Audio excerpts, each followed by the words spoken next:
Vamos seguir agora falando de trânsito e mobilidade. O senhor propõe usar o Rio Capibaribe, né, como alternativa para o transporte público. Há mais de 10 anos houve uma tentativa de fazer algo semelhante aí, como um programa Rios da Gente. Hoje os especialistas até avaliam a navegabilidade do Capibaribe como sendo uma coisa interessante, só que para contemplar, para atração turística.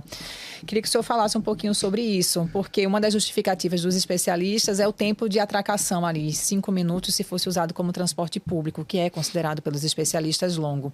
Como é que o senhor comprovaria aí a viabilidade desse projeto? Quem são os especialistas que falaram isso, tu sabe dizer? Posso aqui checar com a nossa produção. Olha, veja bem, trânsito do Capibaribe. Eu não tenho dúvida que isso daí terá que ser licitado com transparência, com empresas privadas, não só de Recife, daqui do Brasil, como também do exterior. Porque tem dinheiro para isso, tem recurso para isso. Nós temos vocação para isso. Recife é a capital das águas. O senhor faz ideia de quanto que seria esse investimento? Depende do projeto. Um investimento desse pode ser na primeira parte, apenas no centro do Recife, na parte do Capibaribe que imageia o Recife, como pode se aprofundar até a BR-101. Então tem vários níveis de investimento. Pode custar até mais de R$1 bilhão um investimento desse. Mas, se for fazer tudo, e tem dinheiro para isso no mundo lá fora. Eu tive acesso a várias reuniões de captação de recursos na Arábia Saudita. Isso aí é amplamente filmado. Eu lhe mostro o vídeo. Eu lhe mostro as minhas reuniões, por exemplo, com o Sheikh Mohammed lá em Abu Dhabi, Dubai, Emirados Árabes.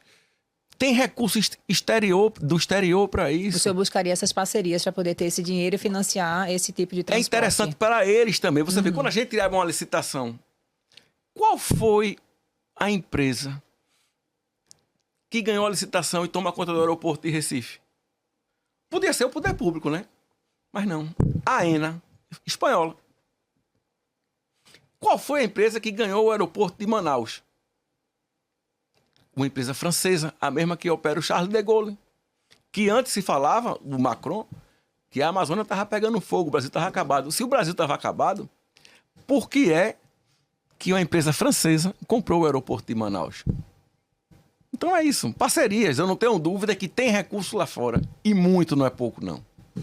Só respondendo ao senhor, candidato, foi o Germano Travassos que a gente ouviu. Ele é engenheiro, consultor de transportes, um nome reconhecido aqui no país em relação a essa navegabilidade do Rio Capibaribe aqui no Recife como um projeto. Excelente. Foi a ele que nós consultamos. Excelente. Eu vou querer ter acesso depois a esse plano dele, a esse daí, porque eu não consigo entender como é que... Ele é reconhecido, ele é... Como é que se estipulou esse tempo de 5 minutos para carga e descarga de um barco quando chega. Mais, diz que o custo das embarcações chegava a R$200 milhões lá no projeto inicial, para só em relação a essa possibilidade aí, sem o custo das embarcações. Tem um negócio aqui que no Brasil não se faz, chama-se performance bond.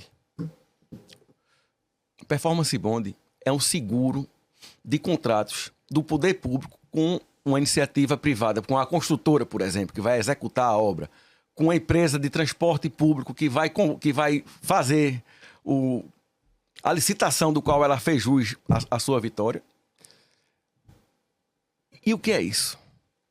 É uma empresa seguradora que segura o contrato, lhe dá o seguro do contrato ao poder público, e a própria empresa seguradora tem o dever de fiscalizar a execução da obra. Porque se no contrato não tiver no prazo, quem vai pagar o prejuízo do poder público, do cidadão, é a empresa seguradora. Isso acontece em todos os países, na Alemanha, nos Estados Unidos, e isso vai acontecer aqui em Recife.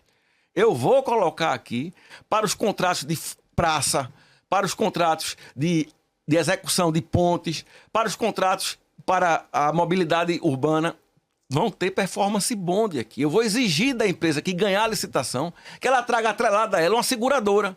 Porque se ela vier depois, eu vim com aditivo de contrato, eu não vou fazer isso. Quem vai pagar é a seguradora, então... Isso serviria para todas as obras da sua gestão? Com certeza. Isso devia ser um mister aqui no Brasil. Inclusive, isso aqui no Brasil é permitido pela legislação. Mas, infelizmente, O povo aqui gosta de aditivo de contrato. Diferente do que acontecia na nossa época.